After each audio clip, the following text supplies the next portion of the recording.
Welcome to the Netherlands. Ikaw na pala mag-welcome. Ako na mag-welcome sa inyo. Malapit ko na ma-memorize ang ano nila, bus stop at mga tram rides nila. Tram stops nila dito. Kadaghan po ko nawala. Madaming beses na rin ako nawala dito. Una ang pagpasalamat ko sa inyong lahat sa patuloy ninyo na pagpunta dito at pagpapakita ng suporta para kay dating Pangulong Rodrigo Duterte. At pasasalamat sa mga hindi makapunta dito sa Netherlands pero araw-araw na nag-aabang ng balita patungkol kay dating Pangulong Duterte, lalo na sa ating mga social media personalities, no, na maga, araw, gabi, 24 hours online para lang magbigay ng balita at para depensahan si dating Pangulong Rodrigo Duterte at magpakita ng suporta kay dating Pangulong Rodrigo Duterte. Yung iba sa inyo, inaatake na ng mga kaibigan, inaatake na ng mga trolls, inaatake na ng mga nasa ibang spectrum ng politika natin, pero tuloy-tuloy pa rin yung pagsuporta ninyo. Yung iba sa inyo may mga cases na, no, may mga kaso na na-file na ng cases, may mga harassment na pero hindi pa rin natitinag yung paniniwala ninyo at pagmamahal ninyo kay dating Pangulong Rodrigo Duterte. Maraming salamat sa inyo. No problem. Yes. So ang mood ni President Duterte today ay very good mood. Oo. Nakita niya yung dalawa niyang apo. Tapos nagtanong siya ng mga detalye sa mga apo niya, kung kamusta na ang pag-aaral, mga ganung detalye. At nagtanong siya kung sino na ba daw ang mga namatay. Hindi ko lang alam kung meron siyang gustong marinig na pangalan, pero nagtanong siya mga sino ba daw dapat ang bigyan ng condolences ng pamilya. No, nabanggit ko sa kanya na merong 3 kababayan natin namatay dahil yung kanilang barko ay inatake ng mga rebels. So sabi niya, importante na mapaabot sa kanila yung pakikiramay natin. Ano pa ba? Politics. Ang question mo, politics? Wala kaming masyadong napag-usapan na sa politika kanina. Medyo tumagal siya doon sa kanyang discussion sa jurisdiction and sa interim release niya sa kaso niya sa ICC. Nabanggit din na si Pastor Apollo Kibuloy at ano yung kalagayan ni Pastor Apollo Kibuloy ngayon. Nagtanong din siya kung ano yung mga detalye ng mga kaso ni Pastor Kibuloy, pero sabi ko sa kanya, hindi ko kasi nabasa yung mga documents, legal documents, pero sabi ko sa kanya na may mga cases and nasa Pasig City Jail ngayon si Pastor Kibuloy. So yun ang mga napag-usapan. Sino po yung dalawang apo na kasama kapag siya? Yung dalawang anak ko nandoon kanina. Question? Maybe simulan ko po dun sa statement ninyo kahapon. Good afternoon po pala. So, regarding po ito sa issue ng confidential funds at dun sa mga aliases, dahil binanggit po ninyo kahapon na kung may trial po, dun po kayo nagbibigay ng file. Kung wala naman, public naman po. So, sa Pilipinas po, meron po ibang mga congressman na nagsabi na bakit daw hindi pa po ngayon kayo magpaliwanag.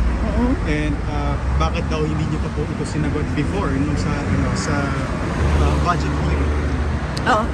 Unang-una, sa budget hearing, mapapansin nyo, wala namang confidential funds doon sa budget request namin, pero lahat nun ay confidential funds ang tanong nila from the previous years, which was already decided by the House of Representatives na hindi nila ibibigay or hindi ni-request. Hindi siya ni-request. Pangalawa, kung makikita nyo at maalala nyo na sinabi mismo ni Congressman Stella Kimbo, let's stick to our plan. So alam mo na, at kaya ako dumating doon sa budget hearing namin na mag-isa. Dahil sinabihan na kami noong isang kasamahan nila na ganito yung gagawin sa iyo. Puro confidential funds ang tatanungin at ang gagawin nila ay gumawa ng kaso. Gagamitin nila ang confidential funds para mag-imbento ng kaso. So pumunta ako doon na mag-isa during the budget hearing dahil ayokong inaapi at pinapahiya yung mga kasamahan ko sa Office of the Vice President. Noong namang hindi nila nakuha kung ano yung gusto nila during the budget hearing dahil sinabi ko na sa kanila na bahala na kayo kung anong budget ibigay nyo, wala namang problema sa amin, tutuloy pa rin yung trabaho namin, ay nagbukas sila ng investigation sa loob ng House of Representatives. 2 beses ako pumunta doon. 2 o 3? Dalawang beses. Pumunta ako doon nung pinatawag nila ako at pinag-oath nila ako kahit wala sa rules nila. So sinabi ko, bakit nyo ako pag-oath na wala naman sa rules ninyo na kailangan mag-oath ang resource persons. In fact, kung tingnan nyo yung mga ibang hearings ng House na hindi doon sa amin, makikita mo na yung mga resource persons ay hindi talaga pinag-oath. So hindi nila masagot dahil ang kagustuhan lang naman nila ay panira, diba? So hindi nila sinagot, umupo ako doon.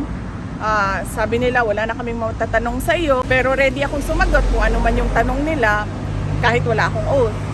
Diba? So wala silang tinanong. Noong sunod na pumunta ako doon, sinamahan ko yung mga invitees nila galing sa Office of the Vice President dahil pinoprotektahan ko lahat nung mga kasamahan ko sa Office of the Vice President. In fact, kung hindi nyo napapansin, marami dyan ang hindi pro-Duterte sa Office of the Vice President dahil karamihan dyan sa kanila ay galing pa sa panahon ni Vice President Binay at Vice President Leni Robredo. So dilawan at pinklawan talaga ang ibang mga tao dyan sa Office of the Vice President. Pero lahat yan pinoprotektahan ko. So sinamahan ko sila doon at pinoprotektahan ko sila. Pero nung sinabihan ako na you cannot speak without taking an oath, so nag-oath ako. Nung nag-oath naman ako, may tanong ba sila kahit isa? Alvin? Wala. Kahit isang tanong, walang tinanong sa akin. So, anong sinasabi nila na hindi ako sumasagot? Sumasagot ako. Pinadalhan kami ng letter ng Commission on Audit dahil sa pagpipilit ni Congresswoman Franz Castro. Sinagot namin. Pinadalhan kami ng letter ulit ng COA. Sinagot naman namin. Maayos naman yung sagot ng Office of the Vice President. So, hindi ko alam kung saan nanggagaling ang sinasabi nilang ayaw ko sumagot. Ngayon, ayaw ko sumagot kasi nag-file sila ng impeachment. At sinabi ko, since nag-file kayo ng impeachment, ay doon natin sagutin sa impeachment. Para naman ako, kasi akong tanga, kung magsasalita ako about confidential funds ngayon na wala namang dahilan. Unang-una, nag-hearing, nandun ako, walang kahit isang tanong. Ngayon, may impeachment trial, tapos magdi-discuss ako noon sa labas ng impeachment trial. Pag wala nang ibang venue, saka ako magsasalita. My explanations will be in my own time. Hindi sa panahon kung kailan gusto ng mga members of the House of Representatives.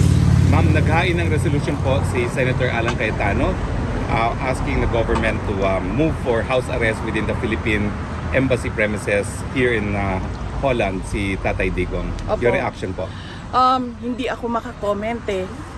Kailangan ang mag-comment nitong house arrest na ito at resolution ni Senator Alan Peter Cayetano ay yung lawyer ni Pangulong Duterte. So siguro kung isang beses maimbitan ninyo si Attorney Nicholas Kaufman to give a comment, mas maganda na siya yung magbigay ng comment dito. VP, on a similar question, what's your reaction to the pronouncement of some congressman who's clearly against you for the revival of the Quadcom 2.0? We are not surprised. Kanina bago ako pumunta dito na-late pa nga ako, nagmamadali kami kasi galing ako sa isang Zoom meeting na hinahanap sa iyo ang laptop, no? Nasa akin ang laptop. So, pinatago ko lang sa iyo. So, kinuha ko na yung laptop ko ulit. Kanina, nasa Zoom meeting kami. Yun ang dinidiscuss namin. No? Kasama ka na Secretary Harry Roque, no? Na hindi ito titigil. So, wag tayong mag-expect na bago yung Congress ay titigil sila sa pangangatake nila. So tutuloy-tuloy pa rin yung paghahabol nila sa iyo at tutuloy-tuloy yan na tambakan ka nila ng kaso. Yan din yung sinabi ko sa mga ka-meeting ko kanina. Because obviously, ang gusto nila ay burahin ang mga Duterte at mga tao na sumusuporta sa mga Duterte. In fact, kahit nga private individuals ngayon, hindi na immune dahil nakakatanggap na sila ng mga letters galing sa BIR o kung ano man yung pwedeng kahanapan ng pagkakamali sa kanila. Yun. Water mo na, VP. Hindi ito, it's not a surprise na tutuloy yung harassment. Water mo na, VP. Okay, VP, next question naman. Kasi dun sa mga final ng, or sa mga nasubmit na documents ng prosecution regarding sa case po ni former president. So, ang expectation ko, or at least ang idea is, by July 1, malalaman na po ng side ng mga, ng defense kung sino po yung mga witnesses na ipapakita ng prosecution. May idea na po ba kayo kung sino yung mga witnesses dito at ano po yung reaction niyo kung nalaman niyo na po yung mga pangalan nila at yung mga personality nila po? Wala pa akong nakita ang listahan ng mga witnesses ng ICC. Malalaman kung sino yung sinabi and explain sa amin na malalaman kung sino yon sa confirmation of charges. Doon nila sasabihin kung sino yung mga witnesses. Pero sa pagkakaintindi ko, nakakatanggap na ang defense team ng mga documents galing sa prosecution. So malamang meron ding mga laman ng information yon on who the witnesses are, kung sino yung mga witnesses. Regarding naman po sa witnesses sa side naman po ng defense, sa side naman po ng mga ready po ba kayo na-apply or ililipad nyo po ba yung mga witnesses ninyo dito sa Netherlands bago po dun sa confirmation of charges hearing?